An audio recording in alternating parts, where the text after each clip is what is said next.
ಶುಭೋದಯ, ನಮಸ್ಕಾರ, welcome to Yoyo Kannada. ಬನ್ನೀಗ ನೋಡೋಣ ಕರುನಾಡಿನ ಪ್ರಮುಖ 5 ಬ್ರೇಕಿಂಗ್ ನ್ಯೂಸ್ಗಳು.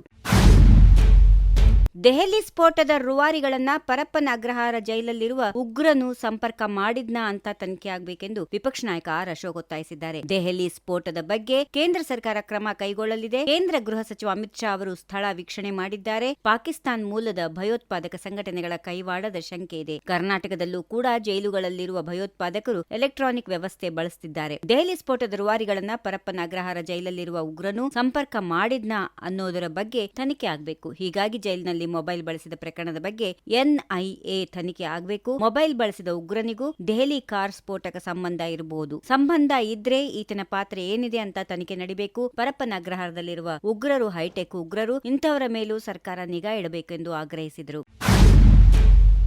ನವದೆಹಲಿಯ ಕೆಂಪುಕೋಟೆ ಬಳಿ ಕಾರ್ ಸ್ಫೋಟ ಪ್ರಕರಣ ಸಂಬಂಧ ಬಿಹಾರ್ ಚುನಾವಣೆ ನಡೆಯುತ್ತಿರುವ ಸಂದರ್ಭದಲ್ಲಿ ಈ ಸ್ಫೋಟ ಸಂಭವಿಸಿದ್ದು, ಈ ಬಗ್ಗೆ ಪ್ರತಿಕ್ರಿಯೆ ನೀಡಿದ ವಸತಿ ಸಚಿವ ಜಮೀರ್ ಅಹಮದ್ ಖಾನ್, ಈ ಬಗ್ಗೆ ಬಿಜೆಪಿಯವರನ್ನೇ ಕೇಳಿ ಎಂದರು. ಸ್ಫೋಟದಲ್ಲಿ ಸಾವು ನೋವಿನ ವಿಚಾರ ತಿಳಿದು ತುಂಬಾ ನೋವಾಗಿದೆ. ಕೇಂದ್ರ ಸರ್ಕಾರ ಈ ಸ್ಫೋಟದ ಘಟನೆಯ ಜವಾಬ್ದಾರಿ ವಹಿಸಿಕೊಳ್ಬೇಕು. ಗುಪ್ತಚರ ಇಲಾಖೆಯ ವೈಫಲ್ಯ ಎದ್ದು ಕಾಣ್ತಾ ಇದೆ ಎಂದರು. ವಾಹನವನ್ನ ಸಿಗ್ನಲ್ನಲ್ಲಿ ತಂದು ನಿಲ್ಲಿಸಿ ಸ್ಫೋಟ ಮಾಡಿದ್ದಾರೆ. ಬಿಹಾರ್ ಚುನಾವಣೆ ಸಂದರ್ಭದಲ್ಲಿ ನಡೆದಿರುವ ಸ್ಫೋಟದ ಬಗ್ಗೆ ಬಿಜೆಪಿಯನ್ನೇ ಕೇಳಿ, ನಾವೇನಾದ್ರೂ ಮಾತಾಡಿದ್ರೆ ವಿವಾದ ಮಾಡುತ್ತೀರಾ? ರಾಜಕೀಯ ಕಾರಣಕ್ಕೆ ಮಾಡಿದ್ರೆ ದೇವರಾಣೆ ಯಾರಿಗೂ ಒಳ್ಳೆಯದಾಗಲ್ಲ, ಹೀಗೆಂದು ಸಚಿವ ಜಮೀರ್ ಅಹಮದ್ ಖಾನ್ ತಿಳಿಸಿದರು.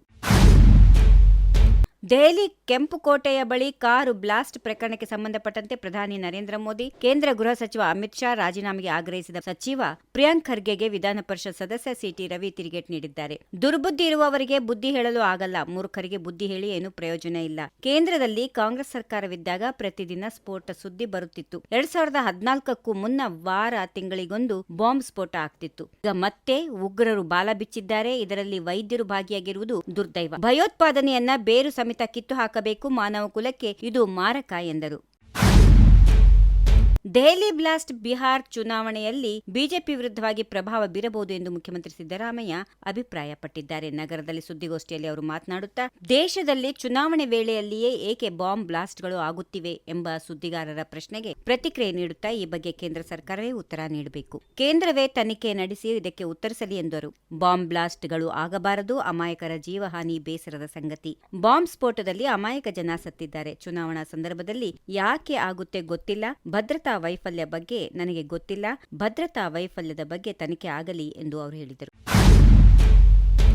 ಜೆಡಿಎಸ್ ಕೋರ್ ಕಮಿಟಿ ಅಧ್ಯಕ್ಷ ಸ್ಥಾನದಿಂದ ನನ್ನನ್ನು ಕೈಬಿಟ್ಟಿದ್ದಕ್ಕೆ ಯಾವುದೇ ಕಾರಣಕ್ಕೂ ಬೇಸರ ಇಲ್ಲ ಎಂದು ಚಾಮುಂಡೇಶ್ವರಿ ಕ್ಷೇತ್ರದ ಜೆಡಿಎಸ್ ಶಾಸಕ ಜೆಟಿ ದೇವೇಗೌಡ ಹೇಳಿದರು. ರಾಜ್ಯದಲ್ಲಿ ಎಚ್.ಡಿ. ಕುಮಾರಸ್ವಾಮಿ ಕೇಂದ್ರ ಸಚಿವರಾದ ಮೇಲೆ ಪಕ್ಷ ಕಟ್ಟಲು ಹೊರಟಿದ್ದಾರೆ. ಅವರಿಗೆ ಒಳ್ಳೆಯದಾಗಲಿ. ಜೆಡಿಎಸ್ ಶಾಸಕಾಂಗ ಪಕ್ಷದ ನಾಯಕನ ಆಯ್ಕೆ ಸಂದರ್ಭದಲ್ಲಿ ನಡೆದಂತಹ ಘಟನೆ ನನ್ನ ಮನಸ್ಸಿಗೆ ನೋವು ತಂದಿದ್ದರಿಂದ ನಾನು ಪಕ್ಷದ ಸಭೆಗಳಲ್ಲಿ ಭಾಗವಹಿಸಿಲ್ಲ. ಕೋರ್ ಕಮಿಟಿ ಅಧ್ಯಕ್ಷ ಸ್ಥಾನ ಕೊಟ್ಟಾಗ ನಾನು ರಾಜ್ಯಾದ್ಯಂತ ಸುತ್ತಿ ಪಕ್ಷ ಸಂಘಟನೆಗಾಗಿ ಕೆಲಸ ಮಾಡಿದ್ದೇನೆ. ಮಾಜಿ ಪ್ರಧಾನಿ ಎಚ್.ಡಿ. ದೇವೇಗೌಡರು ಕಟ್ಟಿರುವಂತಹ ಜೆಡಿಎಸ್ ಪಕ್ಷವನ್ನ ಸಂಘಟಿಸಬೇಕೆಂದು ಹೊರಟಿರುವುದು ಒಳ್ಳೆಯ ಬೆಳವಣಿಗೆ. ಪಕ್ಷ ಸಂಘಟನೆಗೆ ಕೋರ್ ಕಮಿಟಿ ಅಧ್ಯಕ್ಷರ ಪಾತ್ರ ಮಹತ್ವದ್ದು. ಆ ಕಾರಣಕ್ಕಾಗಿ ಗೆಳೆಯ ಕೃಷ್ಣಾರೆಡ್ಡಿ ಅವರನ್ನ ಜೆಡಿಎಸ್ ಕೋರ್ ಕಮಿಟಿ ಅಧ್ಯಕ್ಷರನ್ನಾಗಿ ಮಾಡಿರುವುದು ನನಗೆ ಅತ್ಯಂತ ಸಂತಸ ತಂದಿದೆ ಎಂದು ಹೇಳಿದರು.